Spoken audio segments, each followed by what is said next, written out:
আসসালামু আলাইকুম। পিয়ারা নবী সাল্লাল্লাহু আলাইহি ওয়াসাল্লামের পিতা মাতা জাহান্নামী। এটা আল্লাহও বলেন না এবং আল্লাহ রাসূলও বলেন না। শুধু বলেন এক শ্রেণী কাঠমোল্লার দল। নবীজির পিতা মাতা জাহান্নামী।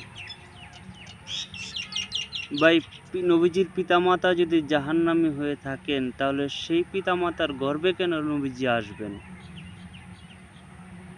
এটা কিন্তু একটা পয়েন্টের বিষয়। আল্লাহ কেন সেই সমস্ত পিতার গর্ভে, মাতার গর্ভে তার পেয়ারা নবীকে পাঠাবেন যারা জাহান্নামে যাবেন? তো যে কথা আল্লাহও বলেন না, রসুলও বলেন না, শুধু মোল্লার গোষ্ঠী, মোল্লা কাঠমোল্লায় বলে থাকে যে নবীজির পেয়ারা নবীর পিতামাতা জাহান্নামে। তাও তারা যুক্তি দিচ্ছে, দলিল দিচ্ছে কিভাবে?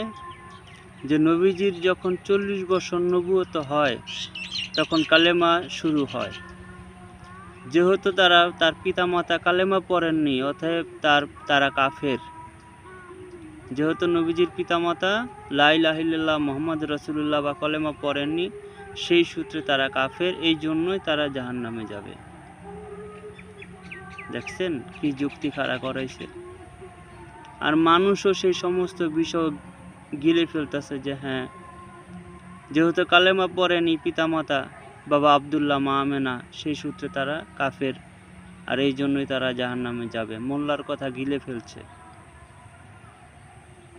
ভাই, নবীজির পিতামাতা যদি সত্যি যদি কাফের হয় আর অমুসলিম যদি হয়, তা নবীজি মুসলমানদেরকে হেদায়েত করতে কি হিসাবে আসলো?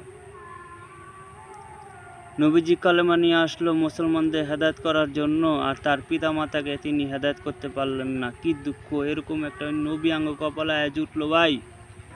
হায় রে ভাই, এরকম নবী মানতেও তো আঙ্গ কষ্ট হয়। হায় রে রাম ছাগলের পাড়ার গোষ্ঠী মোল্লারা, কি কইরা খাবি? ভাত খাইতে ভাত পাস না, শেষ পর্যন্ত বাবা মায়েরও, নবীজির বাবা মায়েরও পর্যন্ত তারা কাফের বানাইয়া জাহান্নামে নিয়ে গেছোস। হায় রে মোল্লার গোষ্ঠী মোল্লা! অথচ তারা তো জাহান্নামী না, তুই তো মোল্লা জাহান্নামী। সবই প্রমাণ বাইরে খারা।